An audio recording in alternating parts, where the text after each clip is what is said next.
There was a huge game that just happened in the NBA, and we brought on Prince just for that reason, because this man called Lil screaming about it and hollering. So I want that energy brought today, and that is the Dallas Mavericks beating the Clippers in Game 3, 135-133.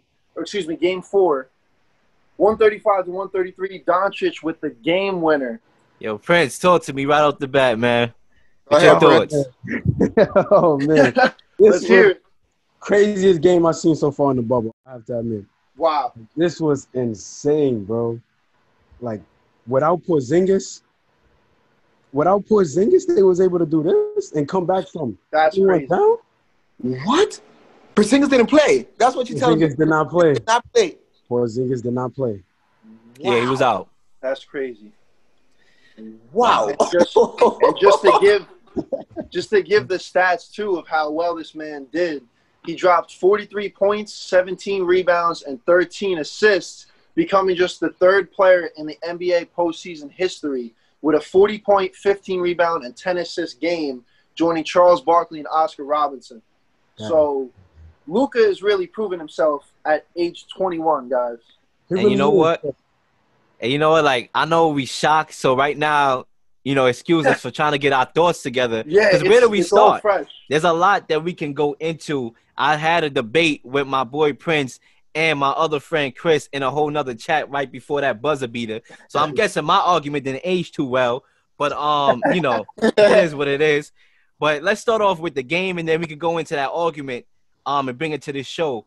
But first, let's start off with the game. The Mavericks won 135-133 without the services of KP, who I think has come alive in this bubble. He has shown that KP that we expected that we was going to see. Not that soft KP, a guy that's actually contesting shots and playing both ends of the floor. And in this game in particular, without him, Luka was able to just, you know, bring that magic on the court with that buzzer beater.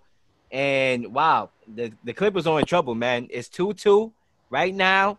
The Clippers bought a team. They made a team specifically to beat the LA Lakers, but that didn't mean they made a team to beat the Mavs. That didn't mean they made a team to beat the Rockets. They made a team to beat the Lakers. Now, if they can't even beat the Mavericks, they don't make no point on trying to beat the Lakers because they ain't even going to get past this round. They're in trouble, thoughts? Man. Talk to me, guys. Man, to be honest with you, like I said, I didn't expect this Mavericks team to put up a fight against the Clippers. I just thought that the Clippers are more of a superior team than the Mavs. But damn, for them not to have KP today, it's just unbelievable. And down 21 and come back and look. That's like some 2K. That is 2K shit. It is. Like it's insane to think, because when you actually look and watch the Clippers, it's like they don't have a set offense or any offensive structure at all. And you are not going to win in the West playing like that. Right. Like I always said this before. I feel like they have too many cooks in the kitchen. You are taking away shots from PG and Kawhi. And Kawhi are supposed to be averaging about 50 to 60 points a night. Yeah. Together. And that's not happening. You look at PG, too. The man only dropped 9 points. You got Lou Will dropping 36 off the bench. Exactly. That can't happen, man. PG has to find his rhythm, and he's not being able to do that with all of these offensive guys taking away his shots. Exactly. Great point right there. And with Paul George, I mean, if you exclude the off-the-court antics with the social media, I don't care what nobody got to say about me. Why are you thinking about me for? Paul George have a lot of soul searching to do right now. It's been too much, you know, chapters like this with Paul George where he doesn't show up in the playoffs. And yes, I believe the way how the team is orchestrated, it's hard for Paul George to gain a rhythm. But also a level of, yeah, it's you too, my brother, because we saw what happened with Russell Westbrook. He didn't show up. We saw what happened when he was on the Pacers in big games. He didn't show up. I don't know what it is with Paul George, but I do agree that there is too many cooks in the kitchen cooking the same daggone food. And it is what it is, honestly, at this point. And when you talk about the Mavericks, outside of Luka, because we all know what Luka did, we just saw what he did. We know what KP has been doing in the bubble, but he wasn't in this game. Let's go to the other guys. That's what I look at when I look at the Mavs. What guy not named Luka and KP is stepping up? We go to Trey Burke here. Trey Burke. 25 points. And this is not only this game. This is the whole entire series. The brother has been able to get his own shots. And the lane is opening up. The spacing on the floor is opening up for him to make these shots. Not to mention he's already a scorer. And even Tim Hardaway Jr. had a solid game with 25 points, 5 boards. So seems like everybody stepped up. Everybody stepped up as well. Exactly. Boban, when they needed him, he stepped up big. Like Montrezl Harrell didn't have an answer for him. And that's the thing with Boban that I like. What I noticed with Boban is that he can actually make his, he can actually go to the rack and make the shots. He actually impacts the floor when you think about other big men who, they are lackluster defensively and actually don't even know how to do a hook shot. You know what I'm saying? Right. Boban, he's more consistent with that. And when you think about this team, we all said the Mavericks, we was all saying, give it 3 to 5 years. They're going to be here 3 to 5 years. Is that time now? It's looking like they might be on ahead of the course here. You know what I'm saying? It's almost like that delivery package. Most delivery packages take long to come. They behind time. But with this delivery package, it looks like they might be ahead of time almost. Express, baby. Look like they're about to go express shipping. Exactly. That free shipping Amazon Prime. Honestly. Now, based off what you guys – I got a question for you 3 gentlemen. Based off what you guys are seeing from Doncic, obviously we saw after games 1 and 2, this man's making history out here. Broke Kareem Abdul-Jabbar's record for the most points scored by a player in the first 2 career playoff games. Like, he's doing big things out here. And he balled out in the bubble. He balled out in the bubble, had the most minutes played by any player in the bubble. Based off what you're seeing from Doncic, where is he on your top list of players in the NBA right now? Where could you put him? Top 5. Top 5. Top 5? Top 5. I give him top 5, and he's number 5. Yeah. Solid. Yeah. I mean, it's hard to say because on my list, recently I had, that I actually did on my own. I had Kevin Durant, a healthy Kevin Durant. You got throwing Kawhi, LeBron, Giannis in no particular order. You can go that way. You also got to take into account James Harden as well. Yeah. He's unstoppable. So if you wanted to throw him in that 5 range, you could. But if you went 6, I wouldn't be upset either. And you also got to worry about Steph. And that goes back to the debate we was having. Me and Prince and my other friend, we was like, Chris, shout him out too. We was debating. We was like, listen, if Luka was black, he will probably be known as the greatest basketball player right now in the game. And I kind of disagree with that because I said it's because of the talent, right? Yeah, you could argue the race card here, but the talent in the NBA is unlike any other sport. You have so much talent. You have Zion. Even though Zion is not on the same level as Luka, he was famous before he went to the NBA. That fame didn't come only to the NBA. That fame was already there. That fame was through social media. Social media is another outlet. So he brought that fame with him to the NBA. It's not like the NBA came and said, listen, here you go. He had that fame with him. Now they did say, here you go too. But that fame, he already brought it with him. So because of the talent is why I think Luka don't probably get that recognition that he probably deserves. But I don't think it's race. But maybe you could make that argument, which I think. It's just more based on talent. Pretty much when they drafted Luka, I just thought that he was supposed to be another version of Dirk. But in my opinion, he's a better version of Dirk. That's crazy to say because Dirk is Dirk, but that is wild, yeah. But Dirk can't do a lot of things that Luka could do. Exactly. Positions, though. Yeah.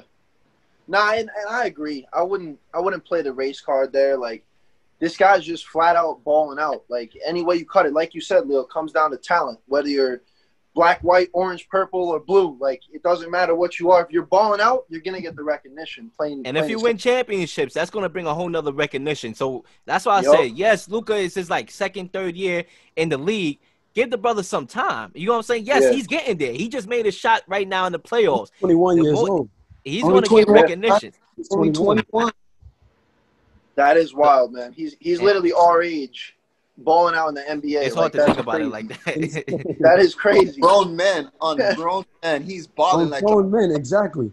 But I would say he did have a lot of experience, so that also, fits into why he's actually progressing so fast in the NBA because of what he did overseas, having that experience. So and that's I think, exactly listen, why I'm not really surprised at his success because you come from playing grown men since you were 16, 15 years old. Like, I expect you to transcend into the NBA the way that you have. Right. And not many guys can do that either. Like, not many guys, you look at the G League, like we were talking a while ago, Leo and I think maybe Cam and Zach were on, but we were talking about that and, like, is it better to go to the G League or is it better to go to the draft? And, like, if you're going to the G League, like, you're playing against grown men before you're 20, 21 years old. So, like, if you can't last there, you're not going to last in the NBA. And clearly he has.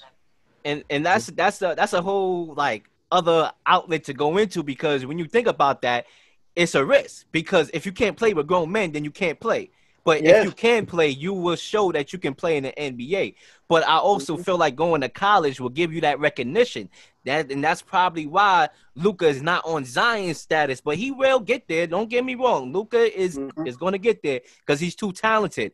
But Zion had that, that little thing where he went to college and he got that fame. And that's why he was, but that's why he's kind of like the face of the league almost already, because he had that going to college. You think about Michael Jordan. He signed the biggest shoe deal in history in college. Right. You know what I'm saying? So college do benefit you in a lot of ways. But that's a whole nother topic for another day. But back to the Clippers here. Listen, you got too many guys. You got too many mouths to feed. Defensively, we all know what they can do, but they just let go 135 that the Mavericks dropped on them.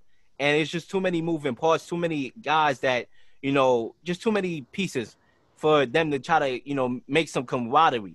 And when you think about the Heat and the first year, the Heat, they made it to the finals that year, yes, but they had a lot of chemistry issues, and it took a whole season for them to develop that. And maybe with this Clippers team, I'm not saying it's doomed or it's over. The Kawhi, Paul George experiment is not going to work. It is what it is. It's just their first season. It's their first year. They may not make it out. The Western Conference, they may make it out or they may not. But it's their first year. You got to give it some time. But with the Mavs, watch out for the daggone Mavericks, bro. This is a series. Dino said it last week. Yeah, it is getting crazy. I just feel like guys on the Clippers have to play different roles. Like, they have to find a role that fits best for the team and go by that. Because if y'all all just trying to get buckets, because that's what it looks like. Y'all just running around. Yeah. That's just what it looks like. So, no, like you said, they don't have a unified, like, systemic type of offense. Exactly. And teams are that, like, that's going to be easy for teams to read.